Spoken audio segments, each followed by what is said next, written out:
Good afternoon, ladies and gentlemen. I have to ask a question before I start. Who is English here and who's German? Can you, those people who understand English, just raise their hands? Oh, I feared so. So I have to do this in English. I'm sorry, but I try. My name is Dorothee Seliger. I am the publishing director of Greif und Unzer Publishers. We are a large cookbook company in Germany. And I have the honor to introduce a very exceptional cookbook author from New Zealand to you, Annabel Langbein. Annabelle is what for Germany, Mr. Lafer, Mr. Schubeck, Frau Wiener, Mr. Melzer, and Frau Poletto is, all in one person. So she is the most famous cookbook author and cookbook celebrity in New Zealand and the most successful export from New Zealand. Her books have reached 2 million copies, which is really, really a lot for cookbooks worldwide. Her TV series air in 83 countries, and her cookbooks are sold in more than 70 countries. So she is an international star, and she will tell you a bit more about what she's cooking and how she's cooking and what is important for her.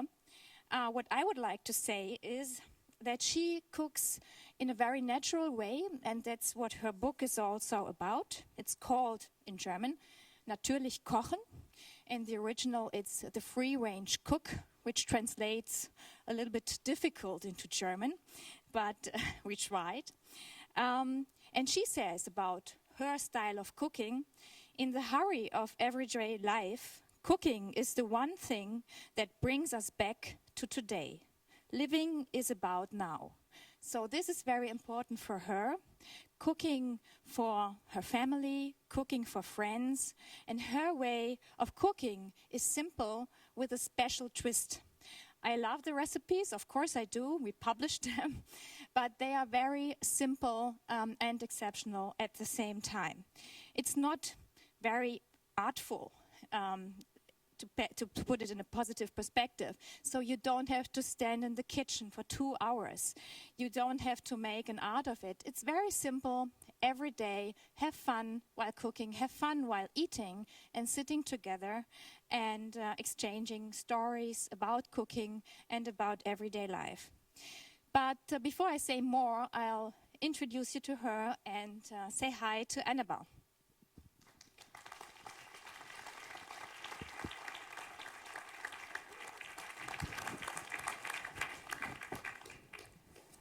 Thank you, Dorothy. It's so lovely to be here.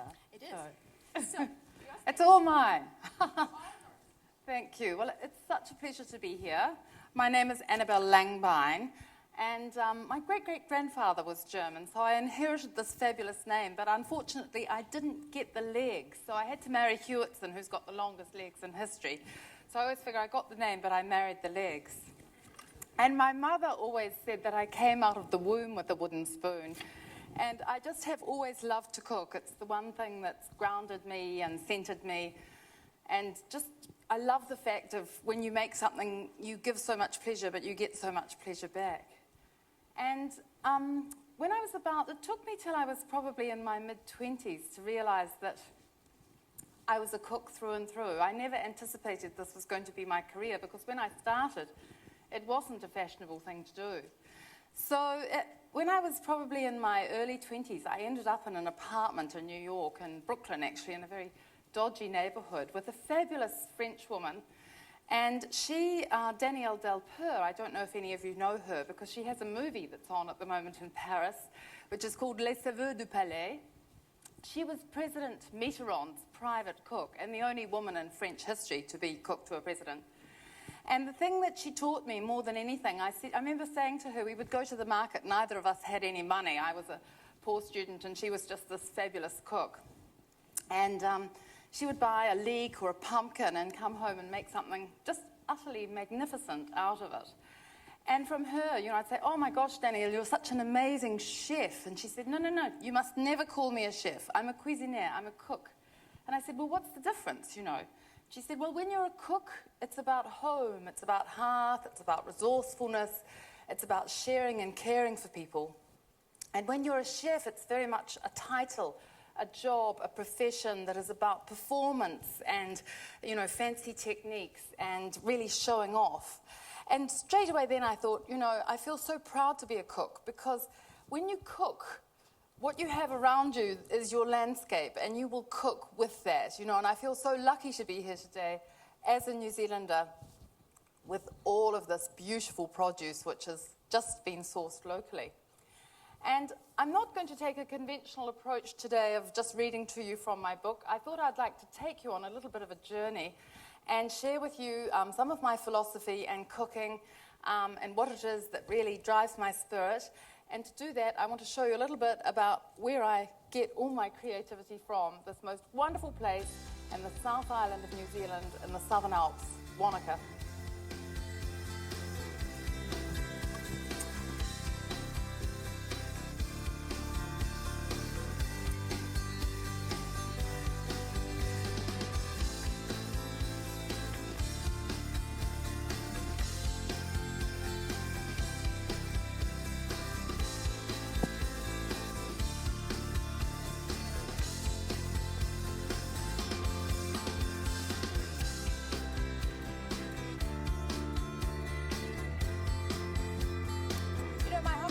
Found this piece of land about 15 years ago, and this is my garden. Everything that I cook comes from my garden, and we farm there as well. And it's just the most fantastic place to get back to a really simple way of life. I film my television series there, and you know, there's a rhythm to life that really just nourishes your spirit, and you're so connected, you just live in the moment. And I always take that with me whenever I'm there. I take it back to my city life. And I've been filming this whole of this year, a new television series, and I've just had the most wonderful adventures. You know, I love going on adventures, sort of fishing and going up to the farm and hunting and gathering, meeting lovely people. And there's a real passion in New Zealand for people who are growing food, making wine, living this very simple life around the land. And I've been really lucky to be able to share that. And the thing I love most is bringing people together around the table. And I sort of think it's the most important piece of furniture in any house or home. And I probably have more tables than most people. And it was my mother who taught me this whole little ritual of setting a table as a way to make people feel welcome. And I know one of the books I wrote was called Cooking to Impress Without Stress. And I wrote it for myself because, in fact, I was always inviting people over, and they'd turn up and I'd be in the garden. And really, they'd arrive and the house would be a shambles, and, you know, they'd come and go, do you think we were supposed to be here? So I wrote this book for myself, and I think so many other people got a lot out of it, because really, if you set the table, put out some nice flowers, light some candles, you just create this space to have a really lovely time. And you could be making eggs on toast or spaghetti bolognese or something really, really simple, but you've created this gorgeous sense of a moment to take out of a busy day. And I always get really horrified when I hear how few people eat together around the table now. It's such a simple way to have fun. So I'm going to try and pull the flowers out, put them in a pretty vase.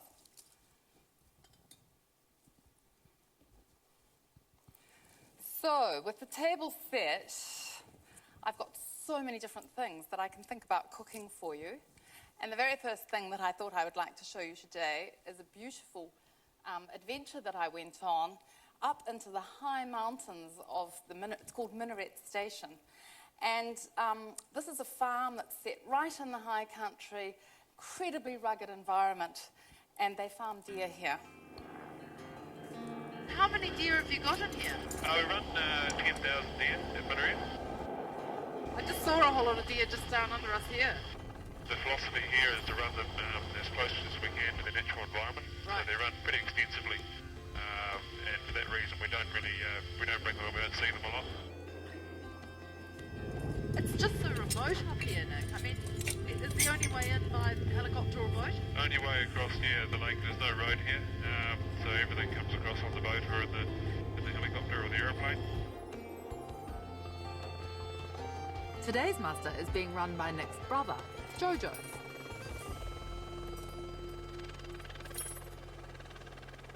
Oh, Jojo, it's so fantastic to be up here in these beautiful hills. Oh, it's great to have you here, Annabelle. You've got a busy day ahead, We have mustering got a all these busy day. deer. We've got a busy day. We're coming into the winter, so it's the autumn, and we're getting ready to muster the deer in. It takes about a month to get all the deer Wow. done.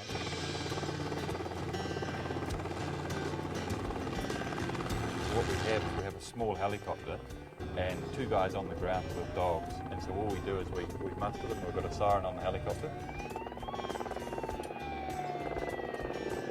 and then we shift those guys around as we need them. They're not a plaything for us, they're a way of business, a way of life. And so a property like this where Minaret's 50,000 acres, it's 20,000 hectares, so with a farm that size, the helicopter makes it a lot smaller and it makes it a lot more efficient.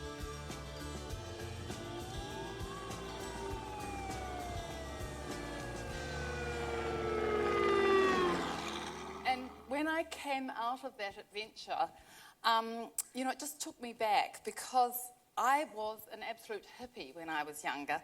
I left school when I was 16 and moved with my boyfriend up to a very remote community, which was probably the point at which my father started losing his hair and my mother went grey. And no matter where I went, I was always cooking. And a couple of years later, after we'd built a boat and done a whole lot of sailing, I had a huge vegetable garden at that stage, but I decided to go bush completely. And in New Zealand, there's an animal called a possum, which is a pest, because it eats all our native forest. It's not a native animal, and it's known for its fur. So I became a possum trapper, and I did live deer recovery. So my job, if you saw that helicopter jettisoning around the sky, was to jump out of the helicopter when the deer had been shot with a stun gun. And once it was tranquilized, I would have to jump out of the helicopter from some height and then tie this animal on while the helicopter went off out into the far horizon, hoping it was going to come back, and then jump back on the helicopter and carry on. And I did that for about 2 years. I completely ruined my knees, but I had this most wonderful life. And I would come out of the bush with my haunch of venison or my brace of squab. I used to make all my own lobster pots, and I would go out and collect, lift up the pots, and I would come out with my lobster. And my mother had given me Julia Child's Mastering the Art of French Cookery when I was about 14. She knew I was a cook well before I did. And so I'd come out of the bush and I had, all of this stuff. And so any of you who have made, Julia Child's Lobster Thermidor, it's in about a 5-point font, goes on for about 5 pages, and it's got more calories in it than you need for probably a week. It's incredibly delicious, but terribly fattening and rather a lot of work. So since then, my cooking has become a lot simpler, and I thought with this beautiful venison that we got from the farm, I'd like to show you a really delicious dish, which is called a venison tataki.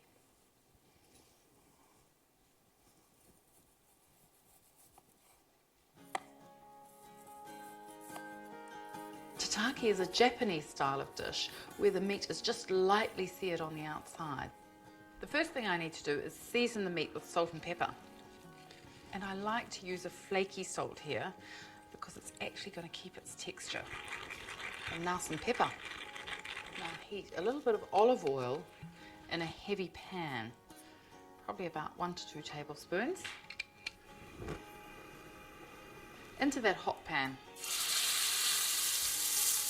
You want to be really quick because I just want a thin feel. Should only take about 30 seconds each time.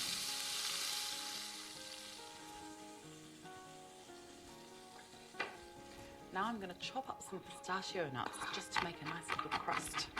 Probably about 1/4 cup. We're so lucky here in New Zealand because we can buy venison in the supermarket. It's just so readily available. And I think people are often scared of cooking it because they don't know how to cook it. And there are a couple of tricks. Because it's such a lean meat, you want to cook it rare or medium rare. It's never going to taste nice if it's well done. Now lightly whisk 1 egg white and brush it over the meat. Then spread the pistachio nuts on some baking paper and roll the meat over them. You can see what a great colour combination that is. So just coat that totally with the nuts and then roll it tightly in the paper. Just twist the ends like a Christmas cracker and pop it in the freezer.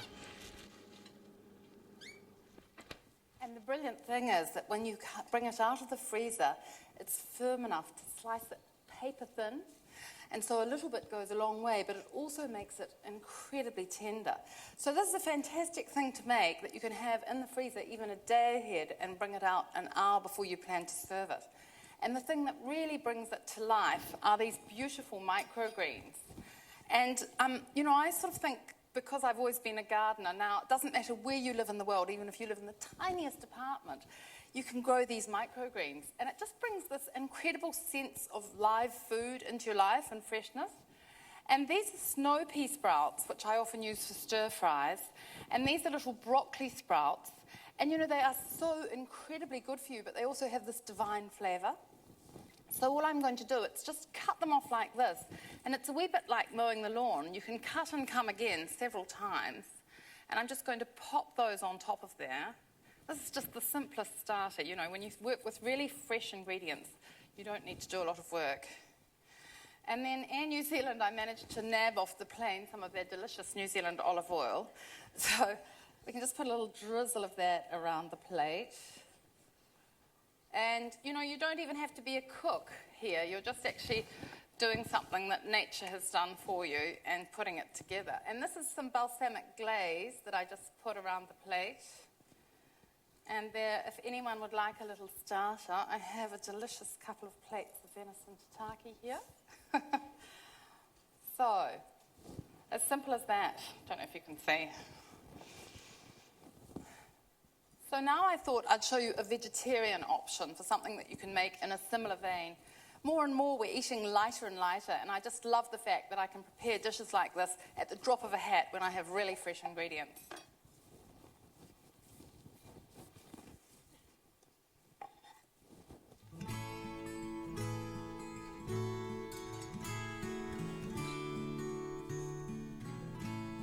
I've had such a good crop of beetroot this season. And I grow them all through the summer, so this is about my third crop, and I was so busy I didn't get a chance to thin them. So I've got baby beets as well as big ones. I really like eating beetroot raw. It has this really sweet, earthy taste. And one of my favourite ways to serve raw beetroot is to slice it paper thin and just arrange those slices on a plate. Scatter over some very thin shavings of raw fennel. And then roast some walnuts and toss them over the top, and then a sprinkle of feta cheese, and then just drizzle the plate with some balsamic glaze. And not only does it look so pretty, it just tastes $1 million.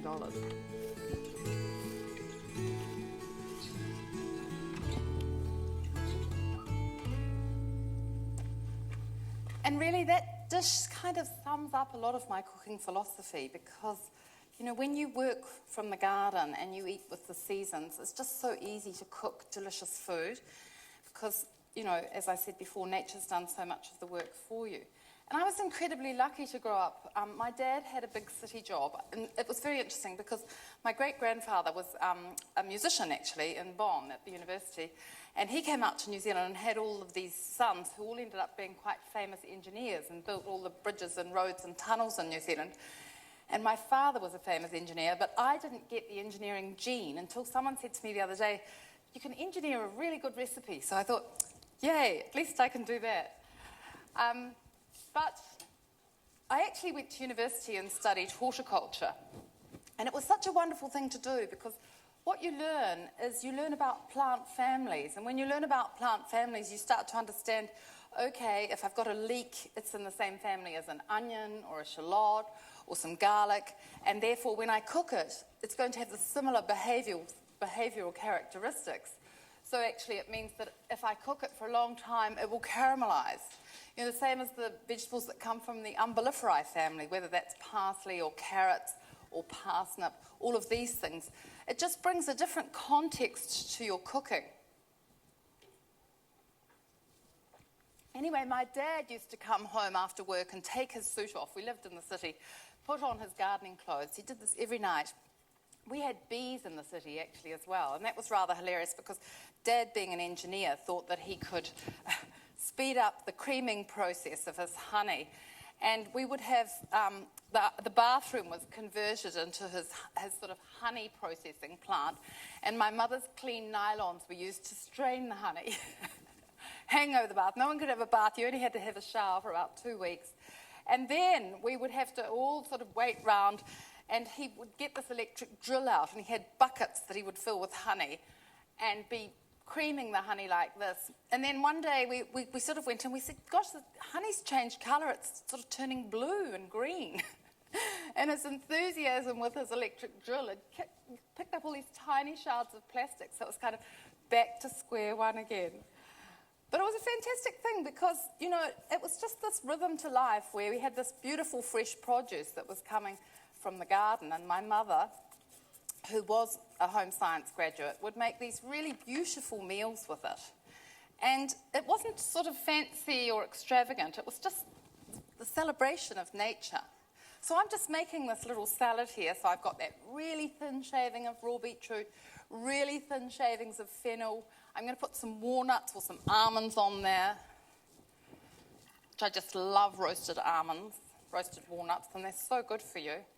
Just crumble them over the top. And a little crumble of delicious goat's cheese. Oh, my favourite thing. You know, it's so brilliant living in New Zealand now because once upon a time we were very much a meat and 3-veg culture, sort of very much of an English culture. And now, put a little bit more of that microgreen on top, and now we have so many people growing all these artisan foods, making delicious olive oil, growing saffron. You know, it's just a really fabulous way to cook and eat. It's more of that nice olive oil from the Air New Zealand plain. See, and this comes from the middle of the North Island, Hastings. And there's just a really pretty, clean, delicious salad. Don't forget the salt and pepper. Lots of people don't put enough salt and pepper on things and they're always going to taste boring. So, with that in mind, I think the thing about eating really well is eating with the seasons. And this is one of my favourite seasonal salads. It's a really beautiful salad that I make in the summer with corn.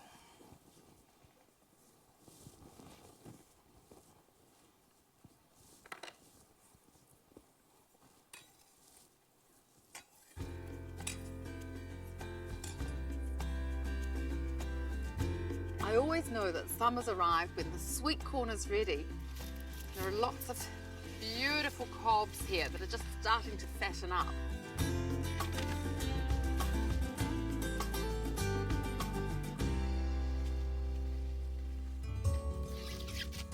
I'm going to use this beautiful corn to make a corn and Israeli couscous salad. It's my favourite summer salad. Take 4 ears of husked corn and drop them into salted boiling water to cook for just 3 minutes. Once it's cooked, take it out of the pot, and when it's cool enough to handle, use a sharp, heavy knife to cut the kernels from the cobs. Then I mix those corn kernels with 2 cups of Israeli couscous that I've cooked. I like to use Israeli couscous because it has a much more toothsome texture. It's a bit bigger than regular couscous, but you can use either. Along with a grated carrot, half a cup of toasted flaked almonds, and a good handful of coriander finely chopped. To make the dressing, get a small jar and add 3 tablespoons of a neutral flavoured oil like grapeseed or sunflower. Now add 2 tablespoons of lemon juice, a teaspoon of ground cumin and some salt and pepper. Give it a good shake and pour it over the salad. Toss it all together and you're good to go. It's just a really fresh, summery combination that's quite light and yet very satisfying. And the thing about a salad like this is that you can take it in so many different directions. So here today, I don't have any fresh sweet corn, but I'm going to make my Israeli couscous salad with some tomatoes and cucumber and almonds and cheese, you see. And that is one of the brilliant things about being a cook, because instead of being tied to a recipe, you start to understand ingredients and you know what you've got in your pantry. And the thing I love is that these days in the pantry, we've just got this global palette available to us. So you can go to your supermarket, or I can in New Zealand, and I'm sure it's the same for you, and I can buy pomegranate molasses and balsamic glaze and lots of different olive oils and all of these really interesting ingredients, and it just means that I can take whatever is fresh and in season and make something really interesting out of it. So it might be a piece of fish, and I could cover it with some Moroccan spices and roast it. I could spread it with Thai sweet chili sauce and lime juice and roast it, or I could just actually slather it with pesto and roast it. So you've got that one piece of fish, the same cooking method. You're just going to put it into a really hot oven for about 8 minutes, and it's going to cook in so many different ways. So for the people who have to cook every day, and often cooking can be seen as such a chore, it means that your meals can be so much more interesting. So this is kind of a bit of a play. You can put all sorts of things in here. And while I've been making dishes like this, I've been cooking a lot on my series outdoors. And the thing I love most about that is I'm cooking on the back of my truck. And for one of these shows that we did, we went up to the Abel Tasman National Park. And up there, I was able to cook over the back of the truck and make some delicious food.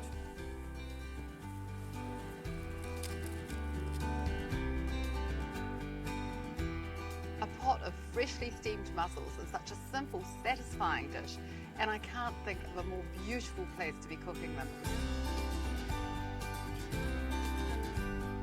I've got my pan heating up here, and I've got some lovely aromatics, some garlic, chilies, lemon rind. I'm going to sizzle in olive oil just to bring out their flavour. Add the mussels, a bit of white wine, cover and cook just till they open.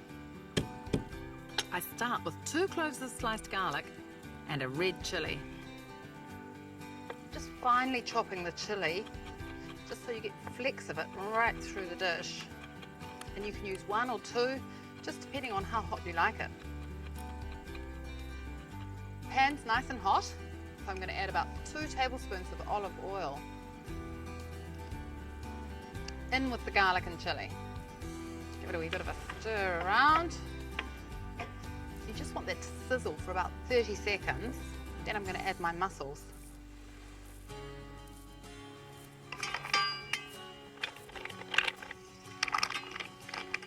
Then I'm just going to grate over some lemon zest and a glass of white wine. Your choice. I like Sauv Blanc. Nice high heat, and the lid goes on. It's great to be able to improvise, and I found another old pan that I can use as a lid. You want it quite tightly sealed so that all the steam builds up inside and the mussels open. They'll take about 3 to 5 minutes to cook. They look so good, just so juicy. And what happens is that the olive oil emulsifies with the wine to make this amazing sauce that's flavoured with the chilli and the lemon rind and the garlic. Then I'm just going to put a little bit of coriander over the top.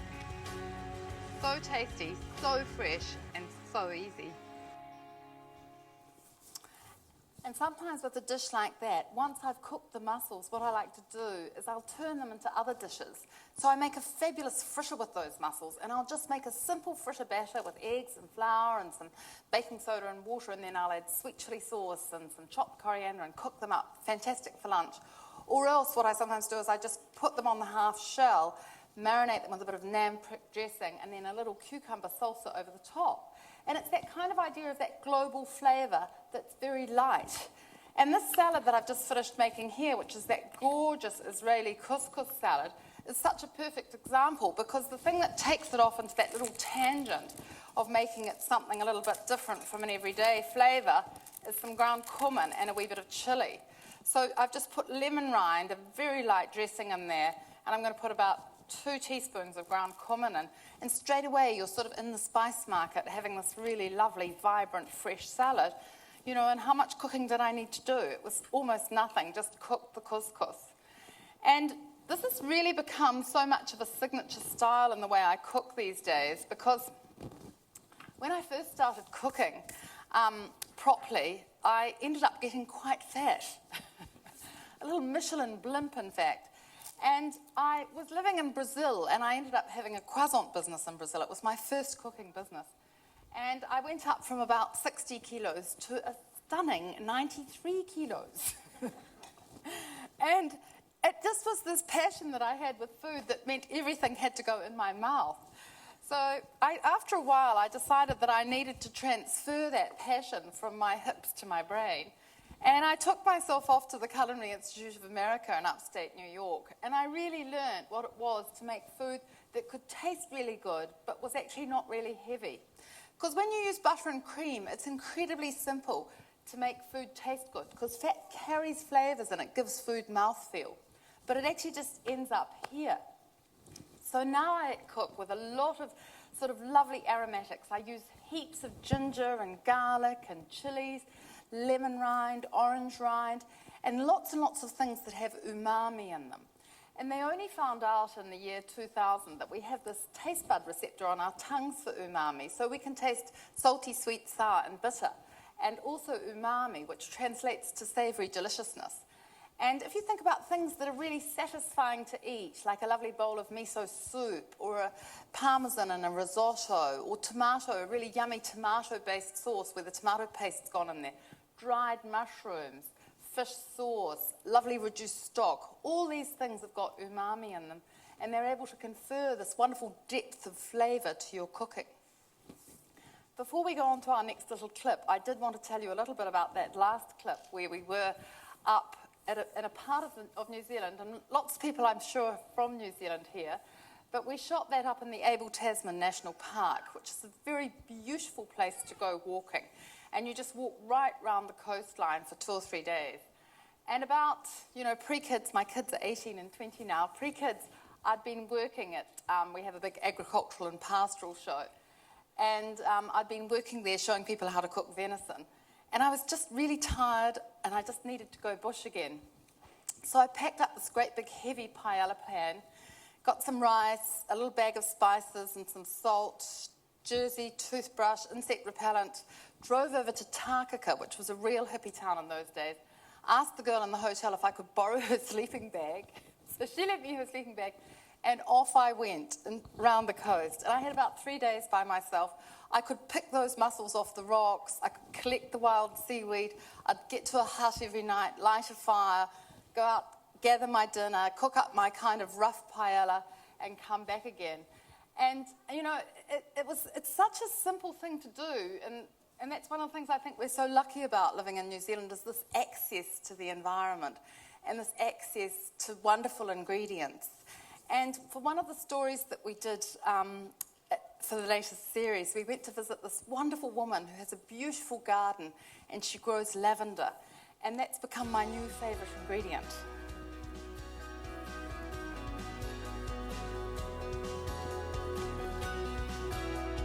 Lavender's used a lot for its essential oil, but it's also useful as a culinary herb. Floating in a sea of purple, Karen. It's so beautiful. And all the bees.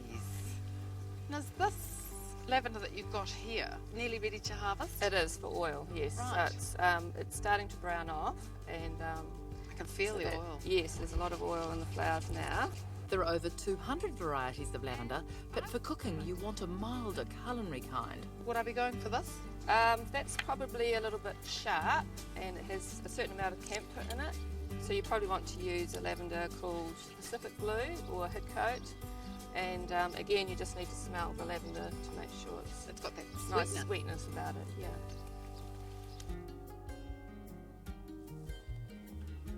I'm going to use some of Karen's lavender in a sweet recipe that's fabulous in drinks and desserts. It's a delicious sweet syrup. It goes really well with fruit, ice cream, anything you like. I start with a cup of sugar and a cup of water and bring them to a simmer, stirring to dissolve the sugar. Then the thing that makes it special, I've got Karen's gorgeous lavender. And when I make a simple syrup like this, I always flavour it with lemon and vanilla pods. So to get the most flavour out, you just want to split the pod lengthwise, and you're going to scrape out all of the seeds in there. Pop it into the syrup. Now put the whole pod in as well, and that will just infuse flavour through the syrup. Next I add the zest of half a lemon and 5 heads of culinary lavender. Just cut the stems, pop them in the syrup, give them a wee stir around to coat them, and just let those simmer for about 10 minutes.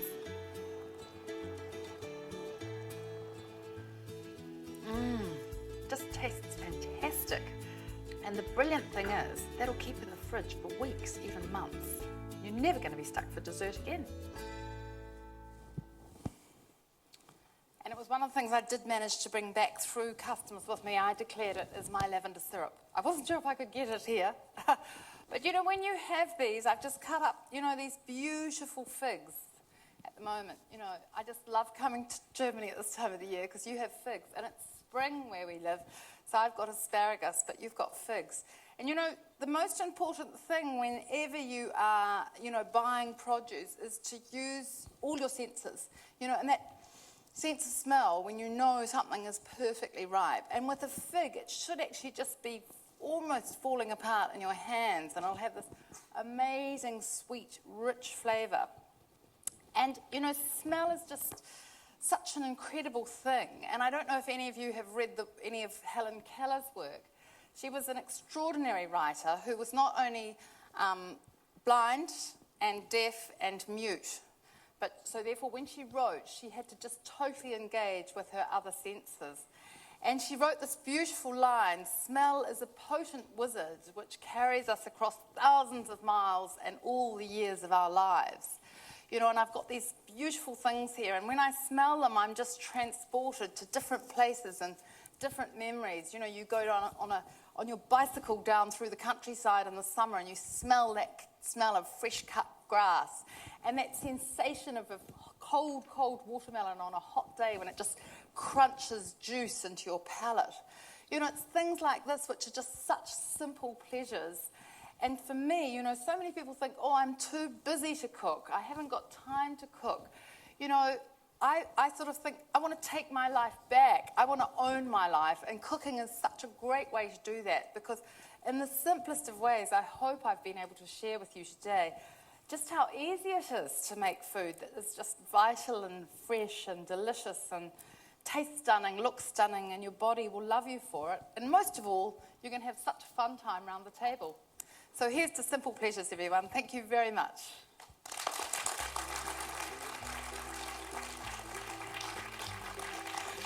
Thanks a lot, Annabelle. I'm just coming to your side. A little bit of my syrup over Oh, here. You yes. might have to be an eater here. Honestly, I'm going to eat all these figs. I would like to share with you as Figs and well. nectarines.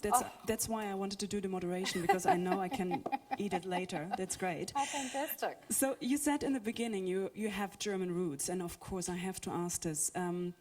What's your favorite dish in Germany? Well, I have been to the Frankfurt Book Fair on a number of occasions, and the thing that actually, you'll all be horrified to hear this probably, but there's a place down in the old part of town which serves these enormous pork knuckles. I've been known to eat a whole one by myself with beautiful sauerkraut and pork knuckle. It has to be the best, just melts in your mouth. Sounds very delicious. And Yes, very it's German as well. Yes. So for people who are just starting cooking, what would you recommend? Where should they start? I think you start with your eyes, and you start at the market, and you look at what's really fresh and in season. And then because nature's done most of the hard work for you, you don't really have to do a lot to turn it into something that's going to be really delicious. Delicious is a good keyword. I mean, your recipe sounds really easy and simple to make as well. But tell us, there must be some recipes which didn't work out like you wanted to. Is there something, Well, a dish? I can tell you a rather funny story. In my journey of being a cook, I did have a catering business for quite a long time, catering for film crews. And I was catering for Mark Todd, some of you might know, who's quite a famous Olympian rider. And it was for a tea advertisement out in the middle of a hot paddock. And I had made a strawberry refrigerator pie. Now, the thing about catering for film crews is that they'll usually say, can we please have lunch at 12 o'clock? And then they'll say, oh no, actually it's 3 o'clock, or we'd rather have it at 5 o'clock, or could we have lunch at 2 o'clock in the morning? So my strawberry refrigerator pie really wasn't designed for not being eaten within about half an hour.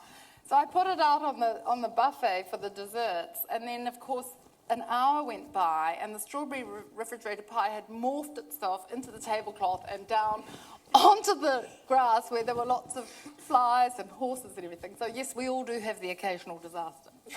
Yeah, it sounds like. So you're part of the New Zealanders cooking events here at the book fair as well. Yeah, that's right. And I would like to know, because you're in this business for a long time and you published a lot of books, what is the definition for you on New Zealand cuisine? What is it for you?